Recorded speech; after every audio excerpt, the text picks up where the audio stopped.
Buenas tardes.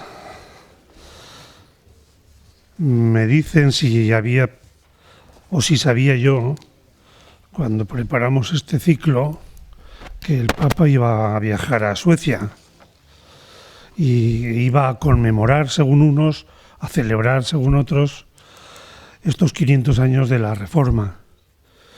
No lo sabíamos, pero merece la pena que nos paremos un poco a reflexionar en una época de la que se celebran efectivamente los 500 años y que significó mucho para la historia europea, en muchos niveles.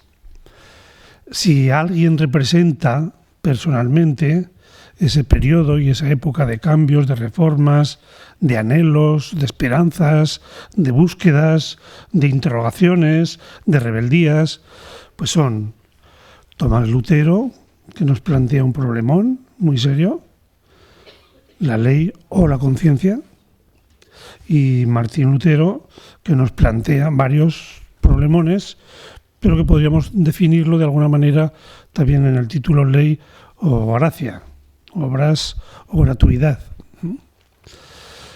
Con nosotros tenemos para hablar de esto a Víctor Pinilla, un cura joven, muy trabajador.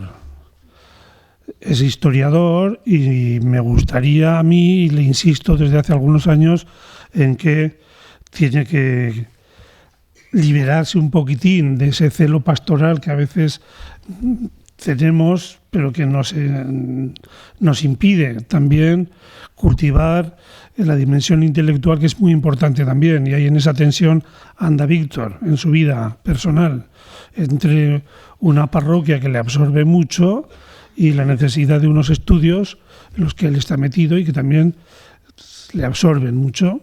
Y yo creo que a los que debería dedicar, le insisto, un poquitín más.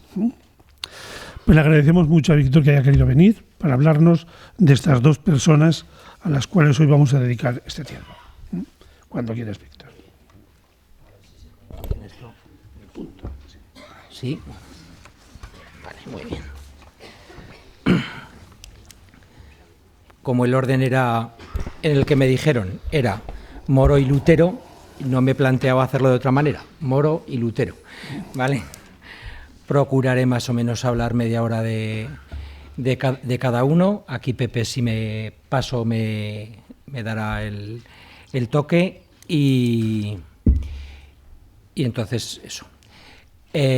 A mí me toca la primera conferencia y me toca hablar fundamentalmente de la biografía. Veo que muchos lleváis el papel, en la mesica de la entrada han dejado. Como son las biografías, más que hacer un esquema, he creído que sería práctico pues el hacer unas cronologías de ambos con algunas de las fechas fundamentales de las que iré hablando. Veis detrás de mí uno de los retratos más famosos y conocidos de Sir Tomás Moro, con los distintivos de Gran Canciller de Inglaterra. Tomás Moro fue el segundo de los hijos de Sir Juan o John Moore, exitoso abogado y juez, y de su primera esposa, Agnes. Nació en Londres el 7 de febrero de 1478. Recibió una brillante educación. Siendo muy joven ingresó en el Colegio de San Antonio, considerado como uno de los mejores de Londres. Entre 1490 y 1492...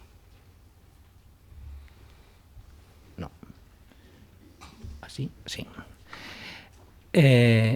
Sirvió como paje del cardenal John Morton, arzobispo de Canterbury y canciller de Inglaterra.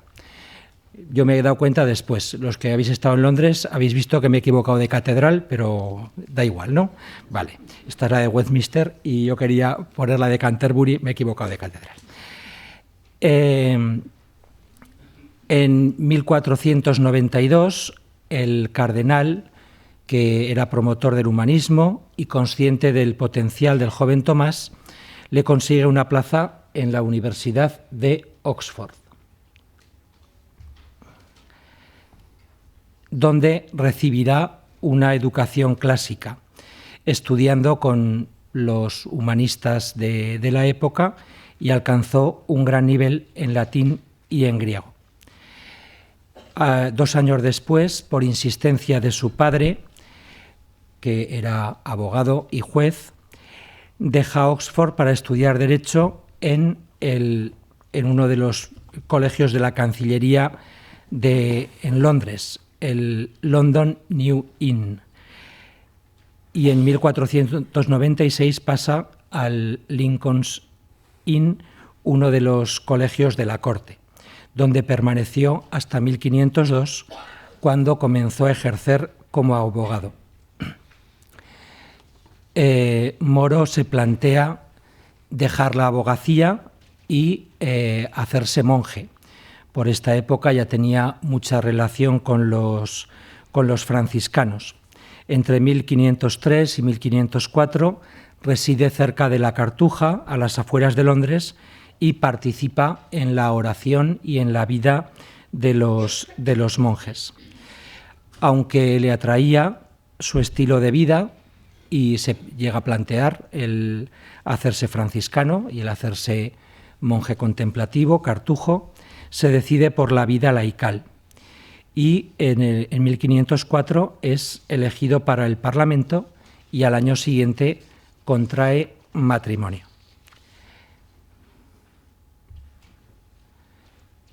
A este también lo conocéis, aunque lo voy a nombrar poco, sí que he querido poner una diapositiva suya, el gran amigo y compañero de Tomás Moro, que fue Erasmo de Rotterdam, Desiderio Erasmo de Rotterdam, gran humanista y con quien compartió muchas cosas con Tomás.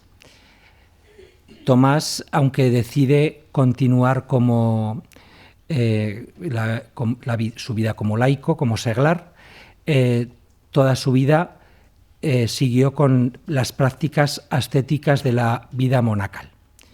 Y los franciscanos lo tienen en su calendario como miembro de la Orden Terciaria de San Francisco. Como he dicho antes, en 1505 contrajo matrimonio con Juana Colt. Erasmo nos cuenta que Moro quería mejorar la educación de su esposa y que le enseñó música y literatura. Tuvieron 4 hijos antes que Juana muriera en 1511. Esta es la foto de la familia de Tomás Moro. A los 30 días de enviudar, teniendo que pedir pues, dispensa de amonestaciones y todas estas cosas, como era usual en la época, su padre, por ejemplo, se casó 4 veces. A los 30 días de enviudar, contrajo matrimonio con una rica viuda, Alice Middleton, que era mayor que él, buscando más una madre para sus hijos pequeños que una nueva compañera. No tuvo hijos de su segundo matrimonio, pero trató a la hija de Alice como si fuera suya y adoptó a 2 jóvenes, una de ellas que nombraremos más adelante.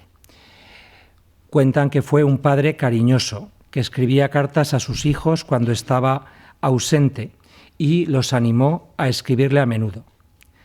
Quiso, y esto en aquella época era revolucionario, cuando con Lutero también comentaremos el tema de la educación de las mujeres, quiso que sus hijas tuvieran la misma educación clásica que su hijo, una actitud que era poco usual en aquel momento. Su hija mayor, Margaret, atrajo mucha admiración por su erudición, especialmente por su erudición en griego y latín. La decisión de Tomás de educar a sus hijas fue un ejemplo para otras familias nobles. Ejerció la abogacía en Londres, obteniendo numerosa clientela, pues su espíritu de justicia y de amor al prójimo le incitaba siempre a buscar la reconciliación de los litigantes y no quiso defender jamás causa injusta alguna. Creo que la otra vez que hablé de esto, que escribí sobre Tomás Moro, lo conocían en Londres por ser el abogado de los pobres y de todos los que no podían pagar. Como he citado antes, en 1504 fue elegido al Parlamento para representar a un distrito que se llama Gran Great Yarmouth. Veis que mi pronunciación del inglés no es nada buena. En él abogó por los elevados impuestos que exigía el rey Enrique VII, quien le procesó. Y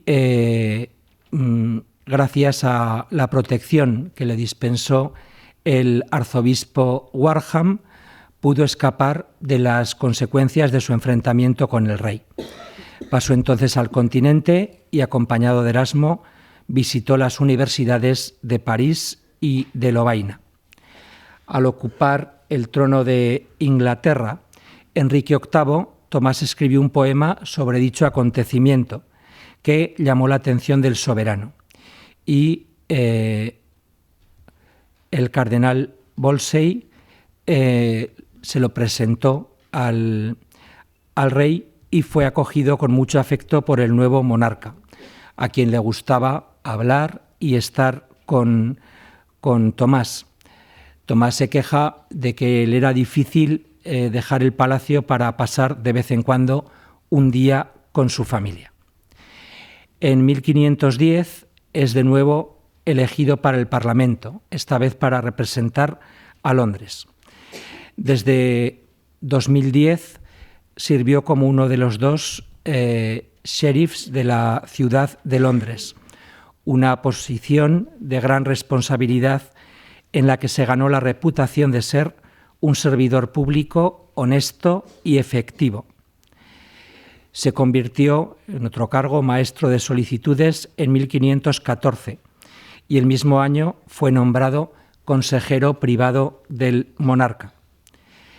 Después de emprender una misión diplomática a Carlos V, al emperador del Sacro Romano Imperio Germánico, acompañando a Tomás Wolsey, cardenal arzobispo de York, a Calais y a Brujas, fue nombrado caballero y subtesorero. Como secretario y asesor personal del rey Enrique VIII, se volvió cada vez más influyente, acoger diplomáticos extranjeros, redactar documentos oficiales, servir de enlace entre el rey y el gran canciller. Más tarde sirvió como alcalde para las universidades de Oxford y Cambridge. En 1523 fue elegido como caballero del condado de Middlesex y, recomendado por Wolsey, la Cámara de los Comunes lo eligió como portavoz. En 1525 se convirtió en canciller del Ducado de Lancaster, con responsabilidades ejecutivas y judiciales sobre gran parte del norte de Inglaterra.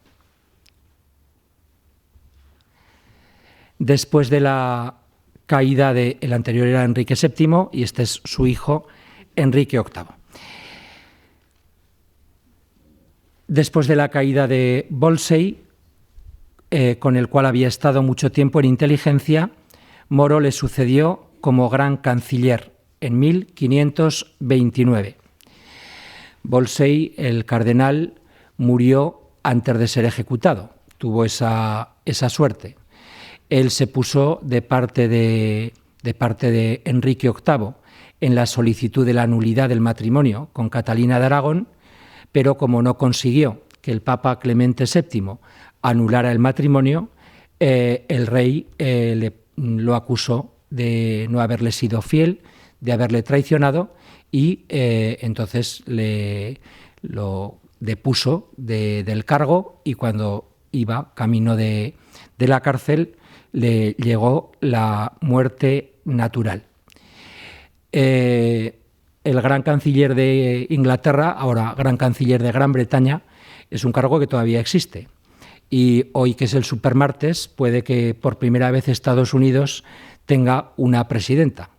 Si Tomás Moro fue el primer gran canciller seglar, después de una gran tradición de eclesiásticos, hoy Gran Bretaña tiene por primera vez a una mujer como gran canciller. Al igual que en los otros cargos que había desempeñado, despachó los casos con una rapidez sin precedentes. Moro y también Enrique VIII apoyaron a la Iglesia Católica y vieron en la Reforma protestante una herejía, una amenaza para la unidad de la Iglesia y para la sociedad. Moro permaneció siempre fiel a la teología y a las leyes de la Iglesia, y la llamada de Lutero a destruir la Iglesia Católica la sintió como una llamada a la guerra. Cito de memoria, en 1522, aunque el autor intelectual es Enrique VIII, el autor material es Tomás Moro, ayudó mucho al rey a escribir la defensa de los 7 sacramentos, una obra dedicada al Papa en contra de las propuestas de Lutero, que le valieron a Enrique VIII, como también sabemos, el título de defensor de la Iglesia, que todavía sigue ostentando entre sus títulos la monarca de Gran Bretaña. Sus primeros actos contra la Reforma incluyeron ayudar al gran canciller, a Wolsey, a impedir que los libros luteranos fueran importados a Inglaterra, a espiar e investigar sospechosos protestantes, especialmente a editores, y arrestar a cualquier persona que tuviera en su posesión para transportar o para vender los libros de la Reforma protestante. Moro persiguió a los predicadores que utilizaron la traducción inglesa de la Biblia, que había hecho el reformador inglés Tyndale, del Nuevo Testamento, que tenía algunas traducciones cuestionables y algunas notas opuestas a la doctrina católica. Durante este tiempo produjo la mayor parte de su literatura apologética. Después de... Esto es parte de la leyenda negra que hasta los santos tienen. Durante y después de su vida, circularon rumores sobre malos tratos a los herejes durante su tiempo como Lord Canciller. Tomás negó siempre estas acusaciones.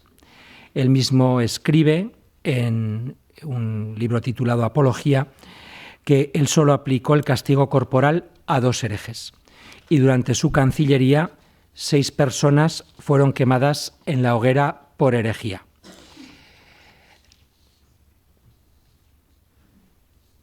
Alguno incluso ha argumentado que Moro había influido en la quema de Tyndale, que se produjo un año después de la muerte de Tomás. Aunque ahora nos ponga los pelos de punta esto de quemar en la hoguera, durante mucho tiempo fue un castigo normal para la herejía. Una veintena de hogueras se habían encendido en el siglo anterior a que Moro fuera canciller, y la hoguera continuó siendo utilizada por católicos y protestantes durante los siglos siguientes. Conforme el conflicto sobre la supremacía sobre la Iglesia de Inglaterra entre el Papa y el Rey, Moro siguió firme en apoyar la supremacía del Papa como sucesor de Pedro sobre el Rey de Inglaterra. En 1530 se negó a firmar una carta de los principales clérigos y aristócratas ingleses pidiendo al Papa Clemente VII que anulara el matrimonio de Enrique con Catalina de Aragón. Y también se enfrentó con Enrique VIII por la legislación que estaba produciendo. En 1531, Enrique había aislado a Tomás Moro, purgando a la mayoría de los clérigos que apoyaban la supremacía papal.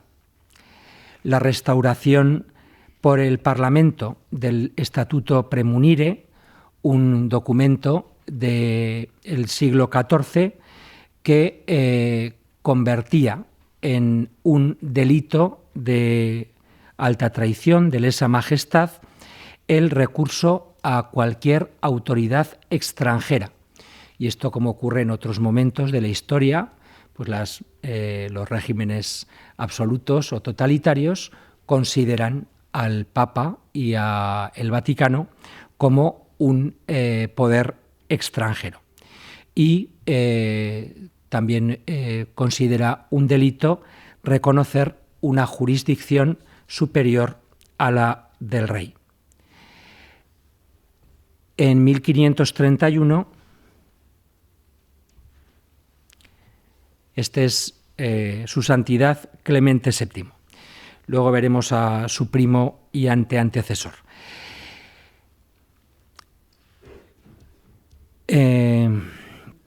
Exigía al clero que prestara juramento de reconocer al rey como cabeza suprema de la Iglesia en Inglaterra. Moro, en principio, como no era clérigo, que era laico, no tenía la obligación de prestar el juramento. Y algunos, después de alguna resistencia inicial, la mayor parte del clero tomaron el juramento con la adición de la cláusula, esto no sonará el imperativo legal de algunos grupos parlamentarios, hasta donde permite la ley de Cristo.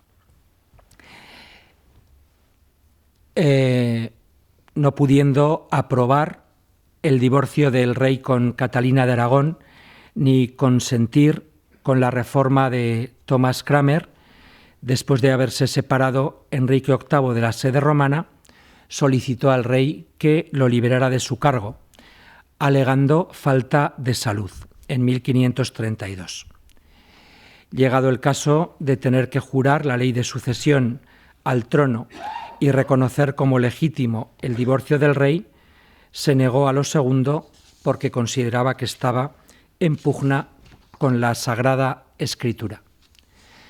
La negativa del canciller, de su gran consejero, del que el rey tenía como su gran amigo y su gran apoyo para todo, enfadó a Enrique VIII, pues creía que si Tomás daba su aprobación a aquel divorcio, cesaría el mal efecto que produjo en Inglaterra la conducta del monarca.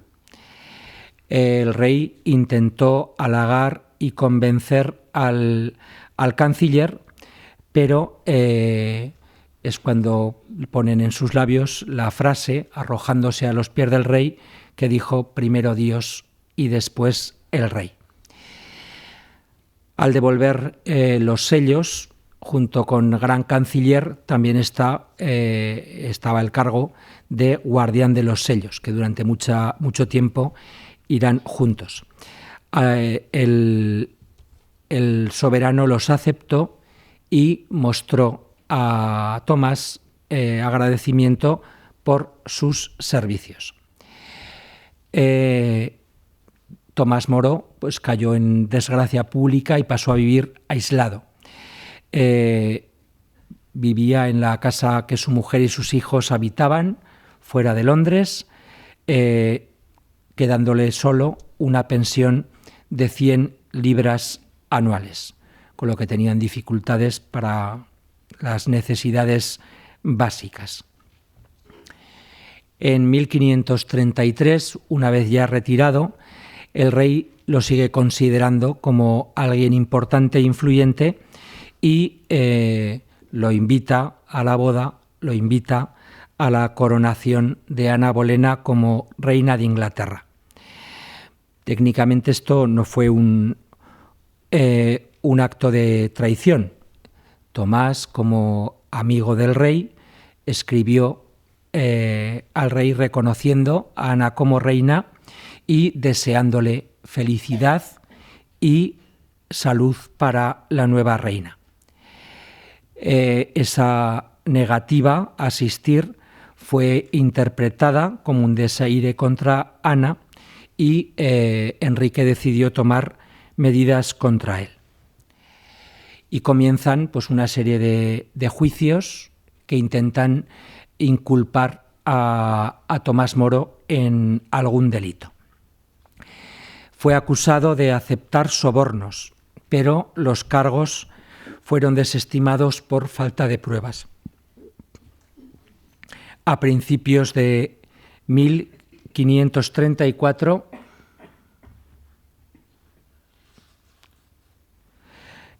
esto es la Torre de Londres, ya llegaremos. Cromwell acusó a Moro de traicionar conspirando con una religiosa, Elizabeth Barton, la Santa Dama de Kent, que había profetizado que el rey había arruinado su alma y llegaría a un final rápido por haberse divorciado de la reina Catalina.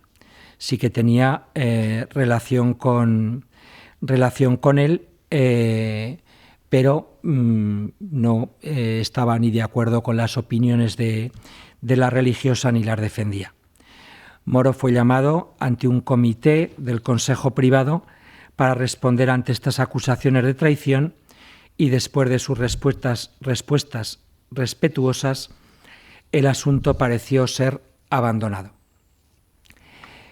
El 13 de abril de 1534 se pidió a Moro que compareciera ante una comisión y jurara su lealtad al acta de sucesión. Moro aceptó el derecho del Parlamento a declarar a Ana Bolena la legítima reina de Inglaterra, pero aferrándose a la enseñanza de la superioridad del Papa, de la supremacía papal, se negó rotundamente a prestar el juramento de supremacía a la corona como cabeza de la Iglesia de Inglaterra. Y públicamente se negó a defender la anulación del matrimonio de Catalina con Enrique. John Fisher, obispo de Rochester, rechazó el juramento junto con Tomás Moro. Con su negativa a apoyar la anulación del rey, los enemigos de Moro tenían suficientes pruebas para que el rey lo arrestara por traición. 4 días más tarde, en abril del 34, Moro fue encarcelado en la Torre de Londres. Allí escribió el diálogo de paz en la tribulación. Mientras que estuvo encarcelado en la Torre, Tomás Cromwell hizo varias visitas invitándole a prestar el juramento que él siguió rechazando. El 1 de julio, este es Tomás Cromwell. El 1 de julio de 1535, Moro fue juzgado ante un grupo de jueces que incluían al nuevo gran canciller, Sir Thomas Audley, así como al padre, hermano y tío de Ana Bolena. Fue acusado de alta traición por negar la validez del acta de supremacía y fue juzgado con una ley de 1534, que alguno que privara de cualquier derecho al rey o a cualquiera de la familia real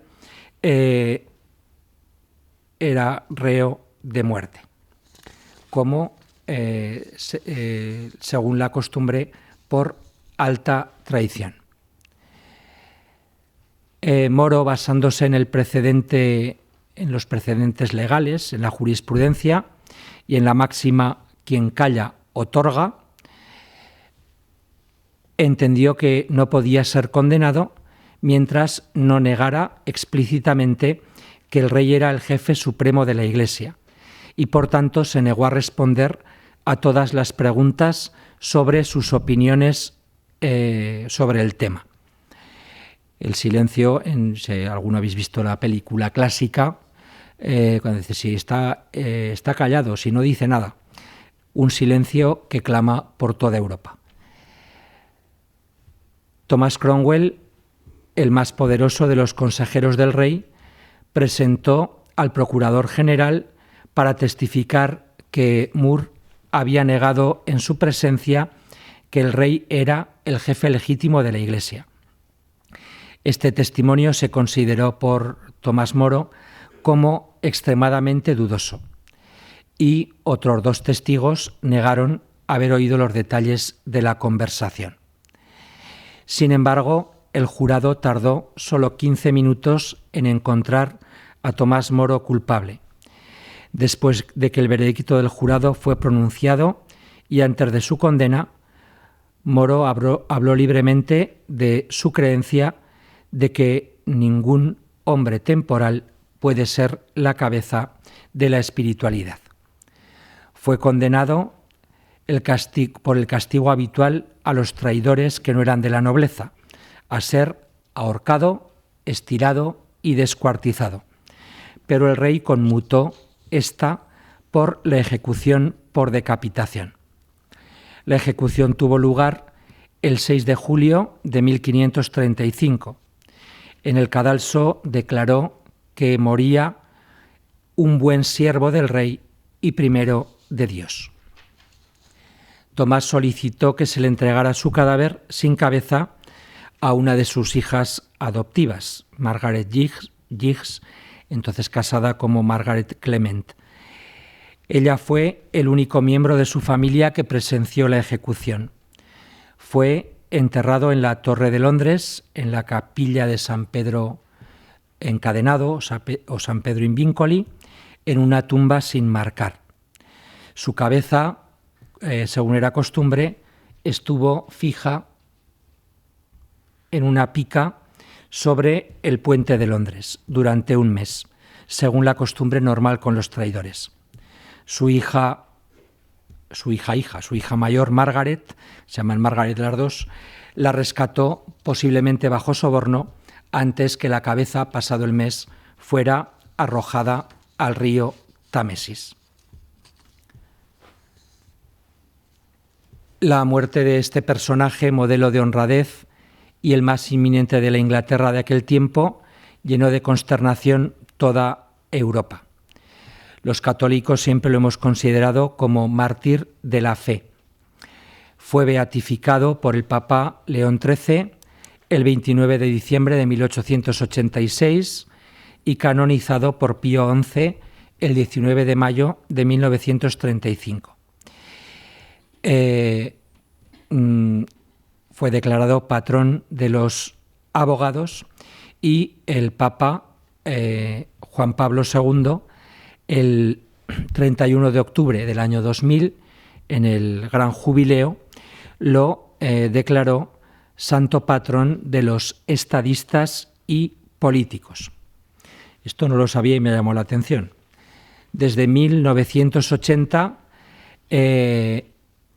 está agregado al calendario de la Iglesia de Inglaterra de los santos y héroes de la Iglesia cristiana, a pesar de haber sido un oponente feroz de la Reforma anglicana. Fue agregado junto con su compañero de ejecución, John Fisher, para ser conmemorado cada 6 de julio, la fecha de la ejecución de Tomás Moro. Tomás Moro, erudito, y John Fisher, obispo de Rochester, mártires de la Reforma, 1535. Juan Pablo II, cuando lo declara patrón de los estadistas y políticos, en el discurso dice que demostró de una manera singular el valor de la conciencia moral y, aunque en sus acciones contra los herejes reflejaba los límites de la cultura de su tiempo. Son de las cosas que a los que durante los tiempos donde ha estado vigente o en los sitios donde está vigente la pena de muerte, pues a los gobernantes y a los jueces les ha tocado firmar esas cosas. Cuando se quería la beatificación de no sé si beato o ya San Pío IX, una de las cosas que pesaba en no mover el proceso, él fue el último jefe temporal de los estados pontificios y por lo tanto le tocó firmar, entre otras cosas, sentencias de pena de muerte. Las preguntas las dejamos para el final. Vale. Bueno. Y este también lo conocemos. Martín Lutero, hijo de Hans y de Margarita Luther, nació en Eisleben el 10 de noviembre de 1483. Pronto será su cumpleaños. Y según la costumbre, que todavía está en algunos sitios o algunos ejercen, le pusieron el nombre del santo del día. Lo bautizaron el día de San Martín y le pusieron Martín. Lo bautizaron el día 11 de noviembre, San Martín de Tours. En 1484 la familia se trasladó a Mansfeld, donde su padre dirigía varias minas de cobre. Habiéndose criado en un mundo campesino y habiendo trabajado en las minas, su padre quería que su hijo llegara a ser funcionario civil para darle más honores a la familia. Y con este fin envió al joven Martín a varias escuelas en Mansfeld, Magdeburgo y Eisenach. En 1501, a los 18 años, ingresó en la Universidad de Erfurt, donde tocaba el laúd y recibió el apodo de El Filósofo. Recibió el grado de bachiller en 1502 y una maestría en 1505. Siguiendo los deseos de su padre, se inscribió en la Facultad de Derecho de esta universidad, pero tomó una decisión repentina. Unos dicen que porque murió un amigo suyo en una pelea y se replanteó cosas y lo más conocido por todos es la escena de la tormenta en la que sintió literalmente que le iba a partir un rayo y hizo voto al caer un rayo cerca de él y ayuda a Santa Ana, me haré monje. Abandonó la carrera de Derecho, vendió sus libros, con excepción de los de Virgilio, y entró en el convento agustino de Erfurt el 17 de julio de 1505. El joven Lutero se dedicó por completo a la vida del monasterio, empeñándose en realizar las buenas obras con el fin de complacer a Dios y servir a otros, mediante la oración por sus almas. Se dedicó con gran intensidad al ayuno, a las flagelaciones y a largas horas de oración y a la penitencia constante, teniendo la experiencia de cuanto más intentaba agradar a Dios, más se daba cuenta de sus pecados.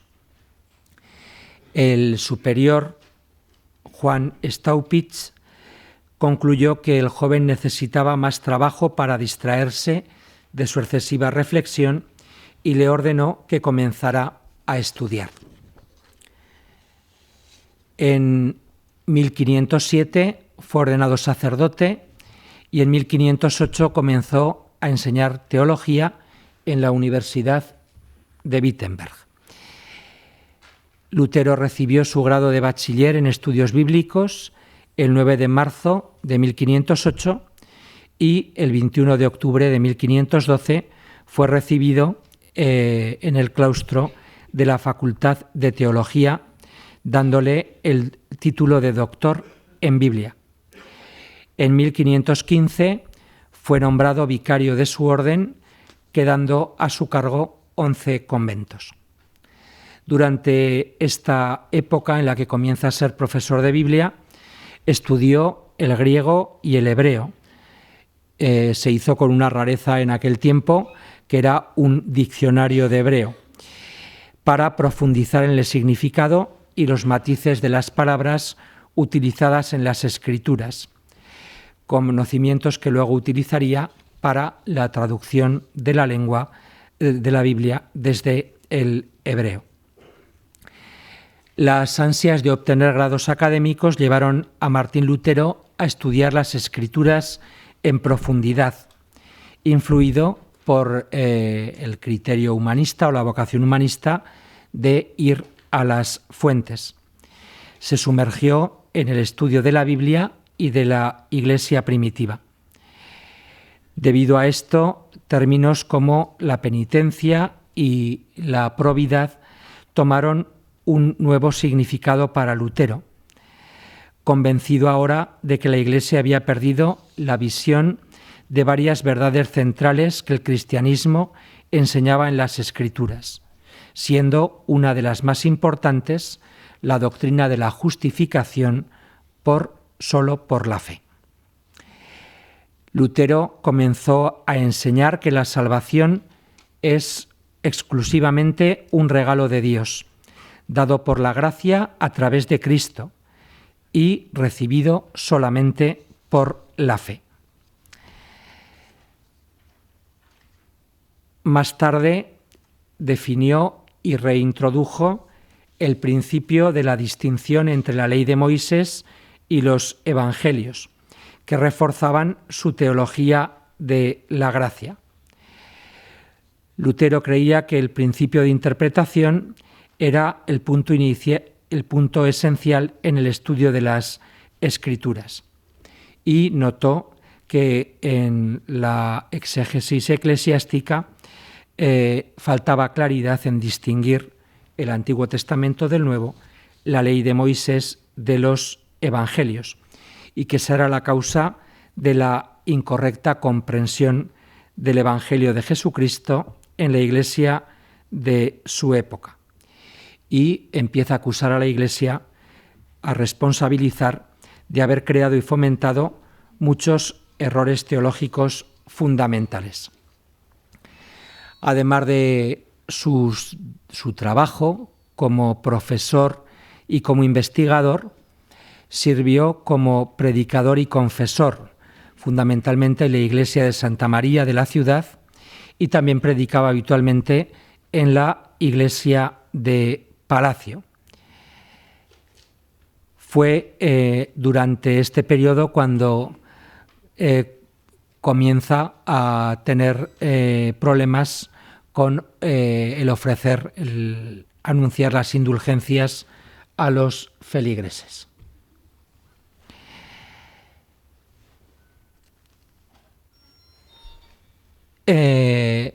La cuestión de la predicación de las indulgencias la comento brevemente. La Iglesia, pues desde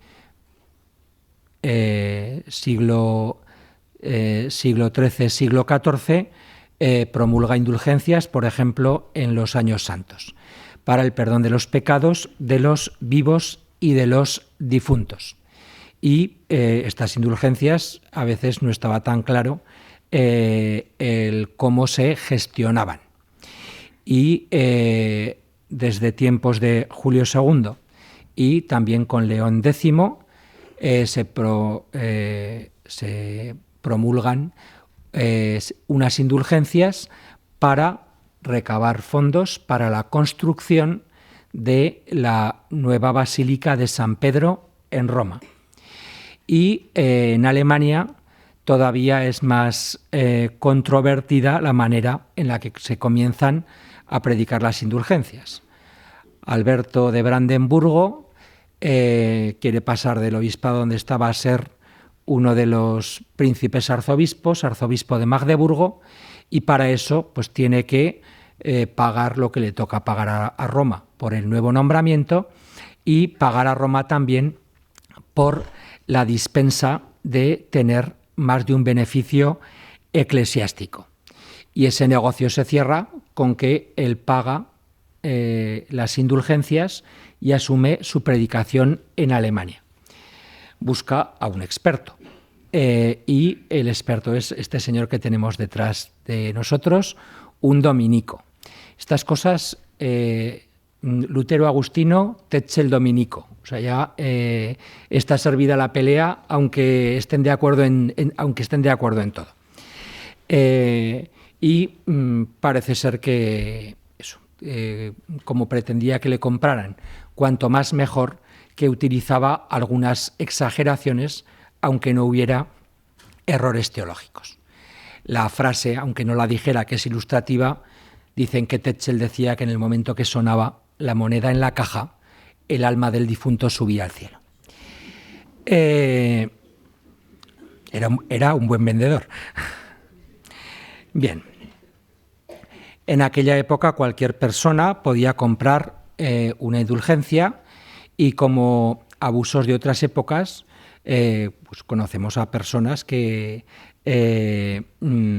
pues han sido, por ejemplo, injustos con sus trabajadores, y se ha solucionado con la Iglesia pagando una penitencia.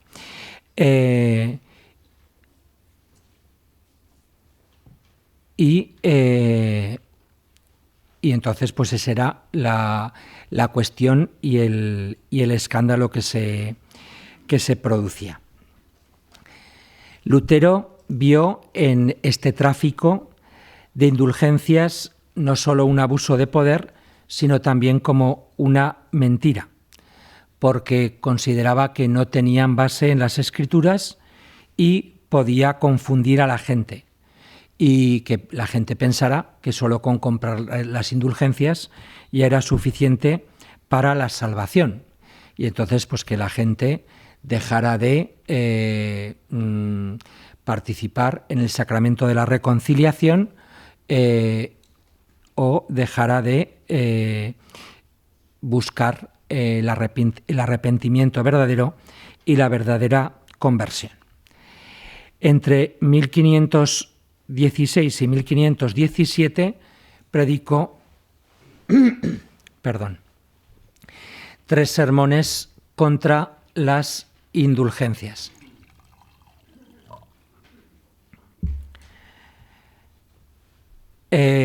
Su enfado, su enojo fue creciendo, y según la tradición, el 31 de octubre de 1517 fueron clavadas las 95 tesis en la puerta de la iglesia del Palacio de Wittenberg. En principio, como una invitación abierta para debatirlas.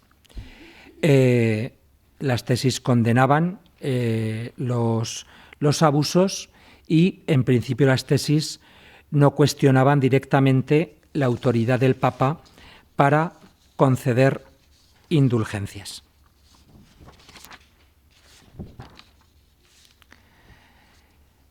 Las 95 tesis, una de las herramientas que Lutero supo utilizar, Lutero y los que le rodearon con maestría, fue la imprenta.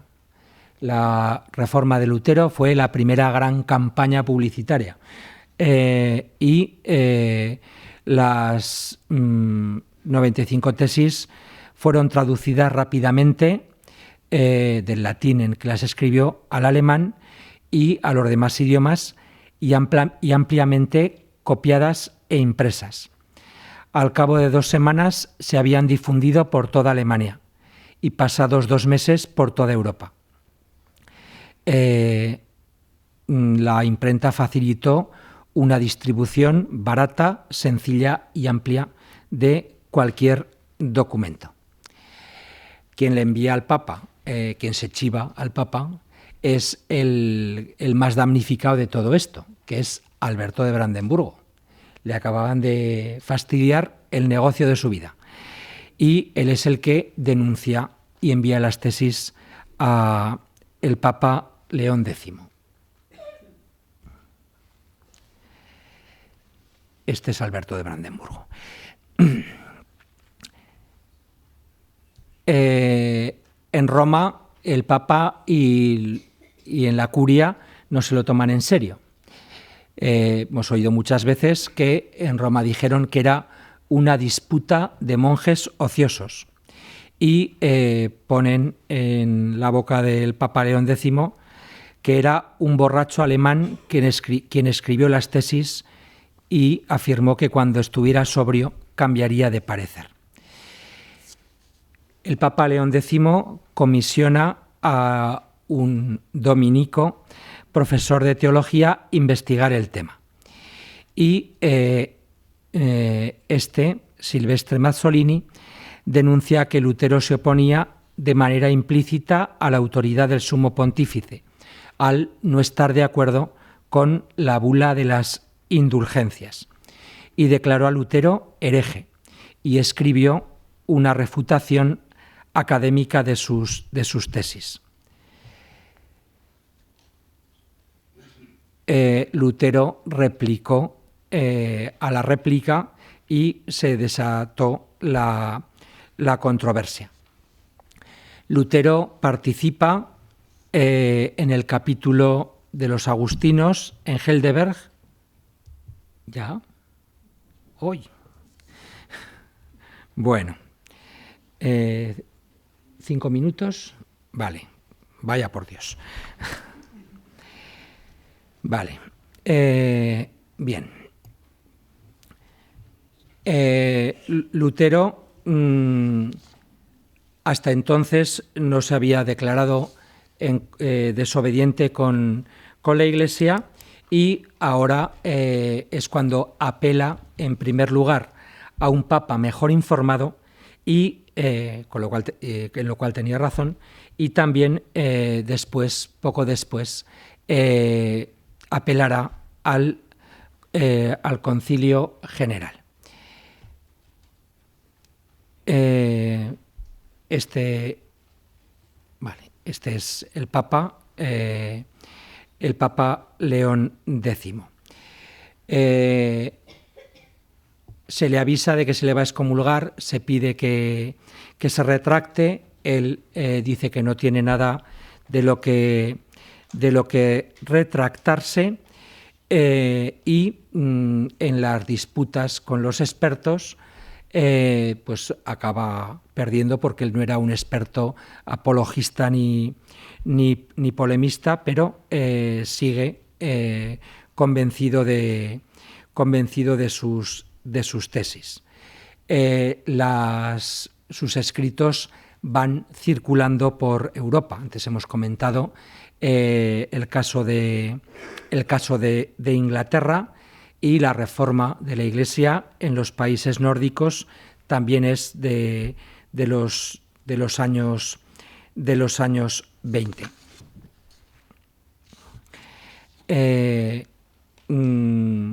Se le excomulga y entonces escribe los tres grandes escritos reformadores, en los que plantea su tesis y comienza a plantear la ruptura con la Iglesia. A la condena eclesiástica le sigue la condena civil. Comparece protegido por Federico, por Federico III de Sajonia. Comparece en la Asamblea Imperial, en la Dieta, y allí es condenado y proscrito, y al irse de Worms, ciudad donde se había celebrado la Dieta, es cuando es secuestrado por orden de Federico y es recluido en el castillo de Burgburg, que es donde comenzará la traducción de la Biblia al alemán.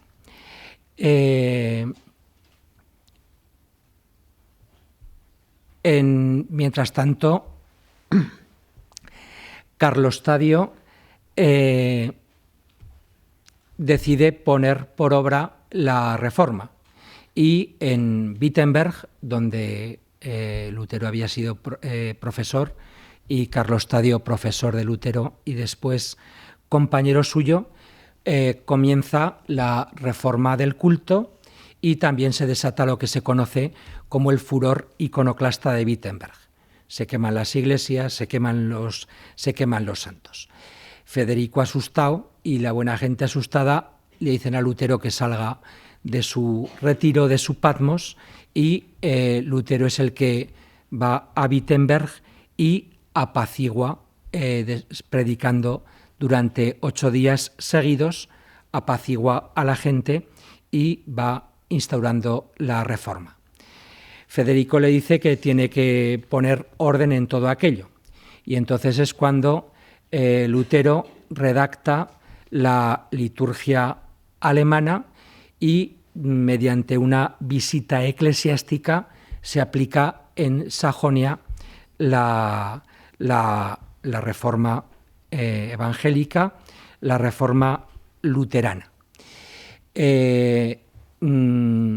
Lutero no tiene claro cuál es el modelo. Piensa que si hubiera buenos obispos no estaría mal tener obispos, pero como no encuentra buenos obispos, pone al frente de la Iglesia a las autoridades civiles. Una vez abierto el melón del libre examen, a ver quién es el guapo que lo cierra. Entonces, el único reformador no era Lutero, y una vez que se declara que cada uno puede interpretar la Sagrada Escritura según Dios le dé a entender, pues cada persona, cada cristiano es un teólogo. Y entonces uno de los fenómenos que sucede es que, como había ocurrido en otros momentos en Alemania y en otros lugares, los campesinos, algunos que predican a los campesinos, reivindican que, igual que se está cambiando la Iglesia a mejor, que hay que cambiar la sociedad a mejor. Y tienen lugar las revueltas de los campesinos y surge lo que conocemos como reforma radical. Esta es Catalina, señora de Lutero, ¿vale? Eso. Bien.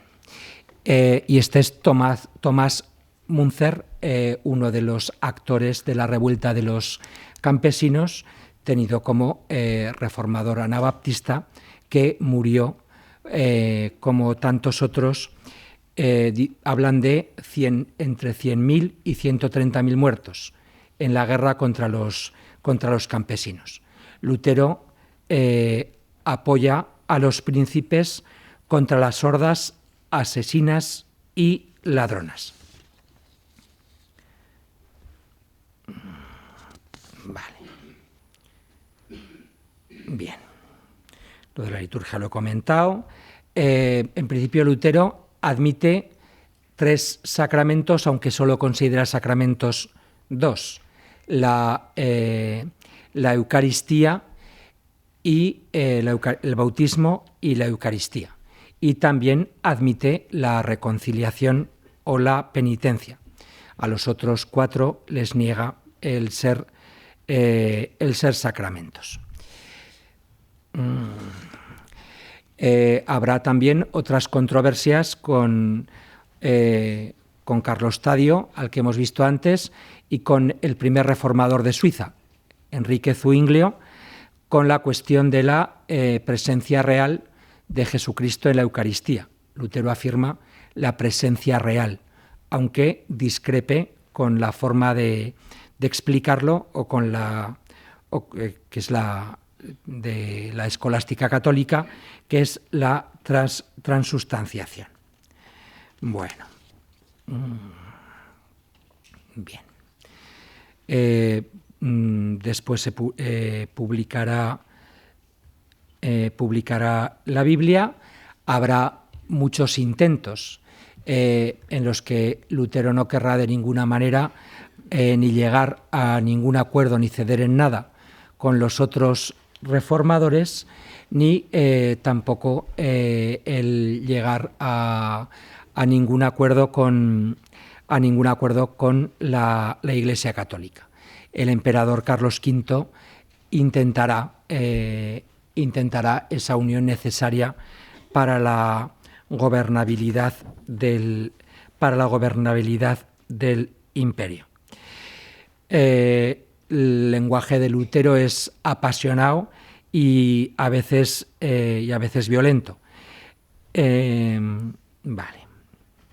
En un viaje por cuestiones familiares murió el 18 de febrero de 1546 en Eisleben, la ciudad que lo había visto nacer.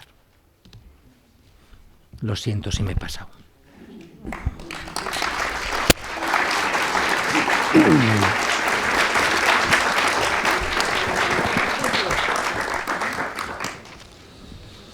Siento parecer un poco aquí el cronómetro oficial. No, está bien, es un servicio importante. Tenemos un tiempo limitado que ahora aprovechamos unos minutos muy breves para hacer alguna pregunta.